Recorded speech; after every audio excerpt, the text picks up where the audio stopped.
ओम शांती. आजच्या मुरलीची तारीख आहे 14/5/2025. आज बाबा सांगतात, माझ्या गोड मुलांनो, तुम्ही संगमयुगावरती आहात. तुमचं ह्या पुराणी दुनियाशी नातं तोडून नवीन दुनियाशी तुमचं नातं जोडा, कारण ही पुराणी दुनिया आता एकदा खत्म होणार आहे. बाबा प्रश्न विचारतात, जे संगमयुगाची विशेषता साऱ्या कल्पामध्ये वेगळी आहे, न्यारी आहे, ती कशी आहे? तर बाबा सांगतात की मुलांनो, संगमयुगाची विशेषता ही आहे की बाबा संगमयुगामध्ये शिकवतात आणि त्याची प्रारब्ध पूर्ण भविष्य 21 जन्मामध्ये प्राप्त करायचे आहे. जे शिक्षण आता संगमयुगावर शिकवलं जातं ते शिक्षण पूर्ण कल्पामध्ये कधीही शिकवलं जात नाही आणि त्याचं जे प्रारब्ध आहे ते अनेक जन्मामध्ये मिळत असतं. बाबा सांगतात, किती मोठी विशेषता आहे की तुम्ही ह्या मृत्यू लोकामध्ये शिकत आहात अमरलोक बनण्यासाठी. कोणत्याही दुसऱ्या जन्मामध्ये हे जे शिक्षण आहे राजयोगाचं, हे शिकता येत नाही. गीत आहे, दूर देश का रहने वाला आया देश पर आए. बाबांनी आज ह्या विषयावरती खूप खूप गहन चिंतन सांगितलेलं आहे की दूर देश हा कोणाचा देश आहे आणि पराया देश कोणाचा आहे. तर बाबांचा परमधाम हे स्वदेश आहे आणि दूर देश से आया पराया देश म्हणजे हे रावणाचं राज्य आहे. बाबा सांगतात की रावण कधीही रामाच्या राज्यामध्ये येऊ शकत नाही, परंतु श्री बाबा मात्र रावणाच्या राज्यामध्ये येऊन राज्य परिवर्तन करतात, म्हणजे नरकाला स्वर्ग बनवतात. कलियुगाला सत्युग बनवण्यासाठी बाबा सांगतात की मला पराया राज्यामध्ये, पराया देशामध्ये यावंच लागतं आणि त्या देशाला, त्या राज्याला म्हणतात रावणचं राज्य. बाबा इथे सांगतात की रावणामध्ये सुद्धा काही कमी ताकद नाहीये, रावण सुद्धा बलशाली आहे. म्हणून मुलांनी मधून आपल्या जीवनाचं लक्ष समोर ठेवायला पाहिजे. कधी रावण आपल्यावर परछाई तर टाकत नाही, कधी आपल्याला माया इकडे तिकडे बुद्धियोग हटवत तर नाही, किंवा आपल्या बुद्धीला कधी फेरापीर तर मारत नाही.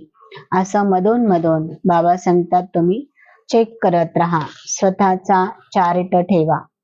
पुढे बाबा सांगतात की मुलांनो, रावणाच्या राज्यामध्ये नेहमी लढाई झगडा आहे, भांडण तंटण आहे, माझं तुझं आहे, कलह क्लेश आहे. आणि स्वर्गामध्ये, रामराज्यामध्ये ह्या गोष्टी कधीही होत नाही. तिथे ना दुःख आहे, ना चिंता आहे, ना लढाई आहे, ना झगडा आहे.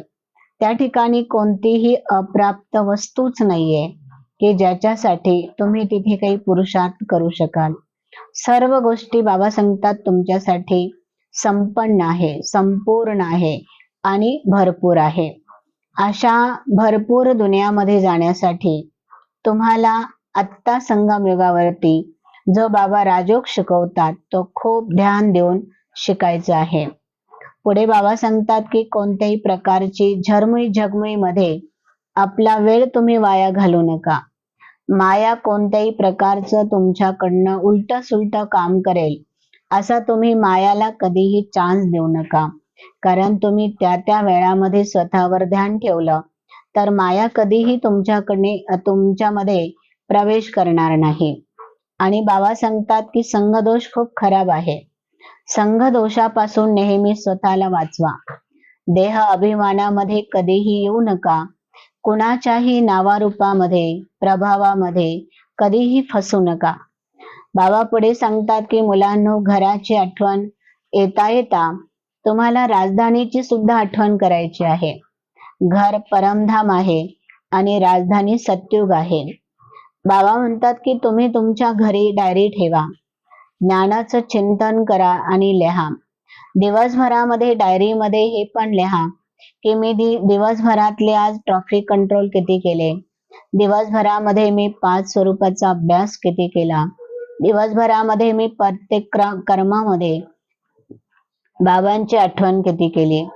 आणि ती आठवण कोणती होती? सतावणारी होती की आठवण करून देणारी होती? भावांतात दिवसभरामध्ये मी काय काय केलं याची तुम्ही रात्री डायरी बनवा.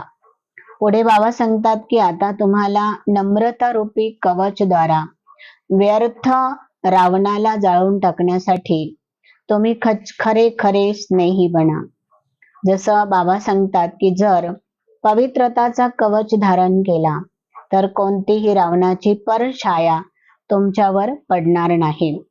म्हणून बाबा सांगतात की आता कोणी कितीही मोठ्या मोठ्या प्रकारचे संघटन शोधायला सुरुवात केली तरी बाबा सांगतात की असा विचार करा की कोणत्याही स्वभाव संस्काराचा टक्कर मला येणार नाही. कोणी माझी कोणी ग्लानी केली, मला कोणी शिव्या दिल्या, माझा कोणी इन्सल्ट केला, माझा कोणी अपमान केला, तरी बाबा सांगतात की तुम्ही जे खोटं आहे त्याला खरं करू नका. जे खरं आहे ते आपोआप सिद्ध होत असतात. खऱ्याला कधीही सिद्ध करण्याची गरज पडत नाही. पुढे बाबा सांगतात की जर कोणी तुम्हाला टक्कर घेत असेल तर त्याला तुम्ही स्नेह द्या. कधीही ह्या प्रश्नांमध्ये जाऊ नका. हे का, हे कसं, हे कधी, हे असंच का, ते तसंच का. नाही, बाबा सांगतात की जर प्रश्न चिन्ह होणं म्हणजे आगीमध्ये तेल टाकणं, आणि आगीमध्ये तेल टाकल्यानंतर आपल्याला माहितीये की आग तर भडकत असते. म्हणून त्या वेळामध्ये बाबा सांगतात की तुम्ही नम्रतेचं कवच घाला, म्हणजे नम्रतेचं वस्त्र धारण करा. जिथे नम्रता असते तिथे स्नेह असतो, आणि जिथे स्नेह असतो तिथे सहयोग आपोआप भेटतो. पुढे बाबा सांगतात की आता माझं पण जे आहे त्या माझ्या पणला म्हणजे हद मधून निघा आणि आता तुम्ही बेहद मध्ये जा. तुमचा दृष्टिकोन जो आहे तो विशाल ठेवा. जसा एक विशाल सागर असतो तर त्या सागराचा कोणी अंत पाहू शकत नाही, तसा तुमचा दृष्टिकोन सुद्धा हा विशाल सागरासारखा ठेवा. पुढे बाबा सांगतात की जी रूहानी रॉयल्टी आहे ती म्हणजे खरी आहे पवित्रता. आणि तुम्ही स्वतः विचारू शकता की ही पवित्रता आपल्यामध्ये किती पर्सेंटेज मध्ये आहे. मग आपल्या नयनावरती म्हणजे डोळ्यांवरती, चेहऱ्यांवरती, आपल्या स्वरूपावरती हा पवित्रताचा अनुभव आपण किती करत आहोत. बाबा सांगतात की हे चित्र जे आहे ते तुम्हाला एक रूहानी दर्पण म्हणजे आरसा वाटला पाहिजे, आणि तो आरसा म्हणजे ज्ञानाचा आरसा. जसं बऱ्याच वेळा म्हणतात, दिल दर्पण में देखो अपना मुखडा, मुखडा देखले प्राणी अपने दिल रूपी दर्पण में.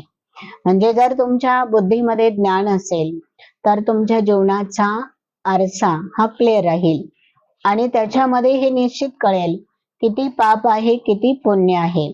जसं जर खराब जर आरसा असेल तर चांगला चेहरा सुद्धा खराब दिसतो, आणि जर आरसा जर क्लीन असेल तर एखादी खराब वस्तू सुद्धा त्या क्लीन आरशामध्ये चांगली दिसते. तसा आज बाबा आपल्याला सांगतात की जर काही गोष्टी निगेटिव्ह आल्या, व्यर्थ आल्या, तरी तुमच्याकडे एवढी पॉवर आहे की त्याला तुम्ही सकारात्मक करू शकता किंवा चांगल्यामध्ये तुम्ही त्याला परिवर्तन करू शकता. ओम शांती.